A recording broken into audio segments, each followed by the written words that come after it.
નાની વાતમાં આપણે આજે નાની એવી અંક છે, ત્રિમાસિક અંક મહામંડપ કાવ્ય સુધારસ. એની અંદર માધવપુરનો માંડવો છે, 1844માં થયેલો. એનું આપણે આજે રસપાન કરશું. આ માંડવો 48 કડીનો છે. આમાં આખો માંડવો આપેલો છે. અત્યારે આપણે માંડવો નહીં, એનો ભાવાર્થ જ લઈશું. પુસ્તકમાં 80 પાના નંબર ઉપર 80માં પાના નંબર ઉપર ભાવાર્થ છે, અને માંડવો જે આપેલો છે એ 52 પાના નંબર ઉપરથી શરૂ થાય છે. તો 10 પાના જેટલો માંડવો ચાલે છે, 48 કડીનો છે, એટલે કે નાની પુસ્તિકા છે. હવે ભાવાર્થ: આ મંડપનું વર્ણન ઘણું મોટું છે, એથી ખૂબ ટૂંકમાં આપીએ છીએ. તે મંડપ ખાસ વાંચજો. આ મંડપ સંવત 1844ના મહાસુદી ચતુરાદશીના રોજ થયો છે. આ મંડપ પોરબંદરના રાણા સુરતાનજીએ સદાજીને પૂછીને કર્યો છે. સુરતાનજીએ પણ સદાજીને પૂછીને કર્યો છે. નિજ મંદિરમાં શ્રી જમનેશ બિરાજી રહ્યા છે. પણધારી ગોકુળદાસ રાજગરને તેડાવ્યા છે. ગરવો ગોકુળદાસ ભાણ વગેરેને તેડાવ્યા છે. રાણોજી મનોહાર વિનતી પત્રિકા લખવા માટે કહે છે. ઘણા ઉલ્લાસથી મંડપનું પર્યાણ કરવા પૂછે છે અને આજ્ઞા આપે એવી રીતે કરે છે. ખષ્ટીના દિવસે કંકોત્રી લખી મંડપનું પર્યાણ કર્યું છે. પત્રી ખંડોખંડમાં ચતુરાદશીનો નિર્ધાર કરીને લખી છે. પત્રીનાદ થતા સેવકના મન હરાઈ ગયા અને મંડપમાં જવાની વિરહ વેદના થવા લાગી. સંવત 1844ના મહાસુદ ચતુરાદશીના રોજ થયો છે. પત્રીનાદ સુણીને અબાલ વૃદ્ધ સર્વ રથ વેલ્યો પાલખી શણગારીને ચારે દિશાઓથી વલભાણ ગહેકી રહ્યું છે. વૈષ્ણવ જૂથ પાદરમાં કીર્તન કરે છે અને શ્રી ગોપેન્દ્રજીના ગુણગાન ગાઈ રહ્યા છે. ધજા પતાકા કળશ લઈને ચાલ્યા. હુલોભાઈ કુંવર સઘળાને મનમાં મોદ સમાતો નથી. હુલોભાઈ તથા કુંવર સઘળાને મનમાં મોદ સમાતો નથી અને સાથે મળીને સામૈયું કરવા ચાલ્યા છે. સુંદર સામૈયું શણગાર્યું છે. કળશ રવિની કિરણથી ઝળહળી રહ્યું છે. આનો અર્થ એ થાય છે કે સામૈયું દિવસે થઈ રહ્યું છે, એટલે કે સામૈયું છે ત્યારે સૂર્યપ્રકાશ છે. વિવિધ પ્રકારના વાજિંત્રો વાગી રહ્યા છે. ત્રિભુવનમાં તેના નાદની ગર્જના થઈ રહી છે. સામૈયું 3 દિવસ કીધું છે. પછી મંડપમાં હિંચ કીર્તનનો આનંદ લીધો છે. નર નારીના જૂથ મળીને શ્રીજીને મોતીથી વધાવે છે. મંડપમાં ધજા પતાકા ફરહરે છે. મંગળ નિશાણ વાગી રહ્યા છે. ભૂતલના ભૂપ રાજાઓ આવ્યા છે. રાણો બધા રાજવીઓને નિરખી રહ્યા છે. છાયાના દરબારમાં રાજવીઓ સર્વે આવ્યા છે. એનું સન્માન કર્યું છે.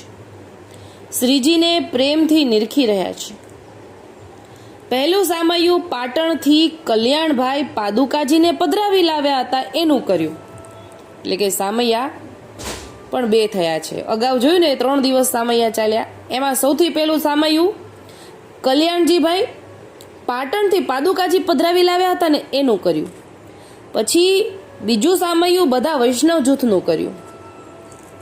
અખતિયારી મોતીચંદ જેઠાભાઈ વૈષ્ણવને ઉતારવાના સુંદર ઠેકાણા આપે છે.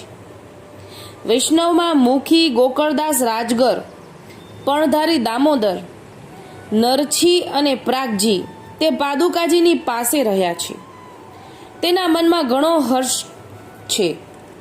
વસ્તો અજોભાઈ મંડાણી, માંગજી અને આનંદજીભાઈની હંસ મંડળી અતિ સોહાવે છે. તેની સમાન કોઈ આવે નહીં. હવે 20મી કડીથી 26મી કડીનો ભાવાર્થ છે કે 20મી કડીથી 26મી કડી સુધી મંડપમાં વાંચવી. એમાં ગામના વૈષ્ણવો પધાર્યા એની નામાવલી છે. આમાં નામાવલી છે ને એટલે વિશેષ વિસ્તારથી મોટો થઈ જાય નહીં ને, એટલા માટે નામાવલી આમાં નથી આપેલી. એ માંડવાની અંદર આપેલી છે 20મી કડીથી. તો આપણે એ લઈ લઈએ, ભગવદીના નામ આપણે કેમ ન લઈએ. તો કે છે કે ભાણજી ગાંગાણી અતિ ઘણું ફૂલે, જે જોઈએ તે લાવે અતોલે, મહાજન માં જેઠો ભાઈ રૂડો, લક્ષ્મીચંદ વાસણજી ફૂલો. ગોડલિયામાં વસ્તોભાઈ કહીએ, મૂળજી રાયો ઘોઘો ગુણ લઈએ, પણધારી બાઈ લક્ષ્મી આવ્યા, મોટીના ગુણ અતિ ભાવ્યા. ઉપલેટાના વૈષ્ણવ માહી, રણછોડ મકન ને નાનબાઈ, પણધારી લક્ષ્મીદાસ સુત કહીએ, એની સમોવડ કહે ન લઈએ. જુનેગઢ ધોરાજી સાર, કુંતલપુરમાં ના આવ્યા નરનાર, શીલ થકી પરમાનંદ આવ્યો, વૈષ્ણવને મન ઘણું ભાવ્યો. પાટણથી પાદુકાજી પધરાવ્યા, જૂથ લઈ ભાઈ કલ્યાણજી આવ્યા. વેરાવળ પાટણ સુ થરાપ, ચોરવાડ માંગરોળ તે વખાણ. દેશ દેશણના વૈષ્ણવ આવ્યા, તેના મનોરથ જેહવા. મધ્ય મણ્ય શ્રી ગોપાલ બિરાજે, રાસ રસિક નિધિ સહી સમાજે. આ 26મી કડી સુધી આપણે વાંચ્યું, અગાઉ કીધું એ પ્રમાણે. હવે પાછા ભાવાર્થમાં જઈએ કે ચતુરાદશીને દિવસે શ્રીજીને કેસર સ્નાન કરાવ્યા છે. રૂડી વસંત ઋતુ હોવાથી કેસર ચંદન શ્રીજીને છીરકી રહ્યા છે. અબીલ ગુલાલની છોડો ઉડી રહી છે અને નિજજન સર્વ રંગમાં ખેલતા મંડપ રંગથી છવાઈ ગયો. એટલે મંડપ રંગારંગથી છવાઈ ગયો. ભાઈ મોતીચંદ મનમાં ઘણું ફૂલી રહ્યા છે. ઠોર ઠોર કીર્તન ગાઈ રહ્યા છે. કીર્તન કતોહલ ત્રવલા થઈ રહ્યા છે. ભેટનું કોઈ પ્રમાણ નથી. એટલી બધી અઢળક ભેટ ધરાઈ રહી છે. રાણો અઢળક ભેટ ધરે છે અને તેનાથી અધિક ભેટનો તો શ્રીજીએ સ્વ ઈચ્છાથી અંગીકાર કર્યો. મહામંડપમાં શ્રીજીને સામગ્રી માનભોગ, ચૂરી, દાળ, ભાત, શાક, સંદાણું, પૂરી, 56 ભોગ શ્રીજીને રુચિ અનુસાર આરોગાવે છે. લવિંગ, સોપારી, બિડલા સુંદર આરોગાવે છે. રાણોજી વૈષ્ણવને પંગત કરવાનું કહે છે અને અનુચરો શહેરમાં ફેરવે છે.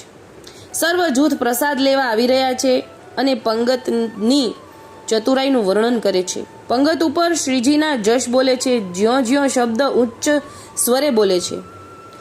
સવારમાં ચબીના અપાય છે, તેની લૂંટાલૂંટ થઈ રહી છે. વૈષ્ણવને મિશ્રી, ખાંડ, લવિંગ, સોપારી જે માગે તે અધકેરી આપી રહી છે. અનુચરો ઘરે ઘરે દાંતણ, જરદો ખાવા માટે આપી રહ્યા છે. આ અલૌકિક લીલાનું દર્શન કરતા સૂરી નર મુનિજન ફૂલે છે અને તે રસનો અનુભવ કેમ થાય એ વિચારે છે. દેવોનો રાજા ઇન્દ્ર પુષ્પની વૃષ્ટિ કરે છે અને કહે છે કે કળજુગમાં રાય ગોપાલ સરખો બીજો કોઈ ઠાકર જ નથી. ધન્ય ધન્ય રાજા સરતાનજી, તમોને શ્રી ગોપાલલાલની લગ્ની લાગી. તમો ઘણા તે સ્વરૂપમાં આસક્ત ભરભારવાળા છો. તમારા સમાન કોઈ થઈ શકે નહીં. એવું સુખ રાણાએ મંડપમાં શ્રીજીને અને વૈષ્ણવને આપ્યું છે, જેથી સમાજ તેના વખાણ કરે છે અને સર્વ સમાજને તમે સંતોષ્યા છે. તમારો જે જે કાર થયો છે. રાણી સદાજી, રાણીનું નામ સદાજી છે. મન અપાર આનંદ થઈ રહ્યો છે.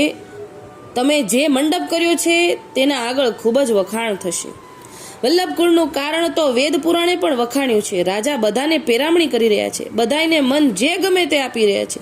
હેમના ઘરેણા, જરીના વાઘા, થેલિયું ભરી ભરીને ભેટ આપી રહ્યા છે. પછી દંડવટ કરે છે અને રાજાને શુભાશીષ આપી રહ્યા છે. ભગવદી ગોકુળદાસ રાજગર રાણા સરતાનજી પાસે બેઠા છે અને ગોકુળદાસ રાજગરને પેરામણી કરે છે. વેઢ વીટીને સરપાવ પણ આપી રહ્યા છે. જાચકજન મંડપમાં ઊભા છે. જેણે જે કોઈ જોવે તે આપી રહ્યા છે. દેહોના ઉચ્ચાર જાચકજન કરે છે. પ્રફુલ્લિત મનથી રાજા વિચાર કર્યા વિના સર્વને આપી રહ્યા છે. સમર્પણી ગોમતીબાઈ રાજગરને હેમની પેરામણી કરી છે. વેલજીની વહુ ઝવેરને ખાસાનો વાઘો પ્રેમથી આપ્યો છે. મોતીચંદ દરબારી હરખથી રાજગરને પેરામણી કરે છે. વૈષ્ણવોમાં માલા આપવાની વર્ષા થઈ રહી છે. એકબીજાની ડોકે બાંધી રહ્યા છે. કળજુગમાં ગોપાલલાલજીનું પ્રાગટ્ય અદ્ભુત થયું છે. 20,000 વૈષ્ણવ મળ્યા છે એનો વિસ્તાર લખ્યો છે. મંડપ 5 દિવસનો રહ્યો છે. એટલે કે આ માંડવામાં 20,000 વૈષ્ણવ જૂથ બિરાજતું હતું. 5 દિવસનો મેળાપ રહ્યો હતો. સર્વ જૂથ હળી મળીને ઘેર જઈ રહ્યું છે. જે આ મંડપ ઉપર ન આવ્યું હતું તે મનમાં પસ્તાઈ રહ્યો છે કે કેવો અલૌકિક મહામંડપ થયો.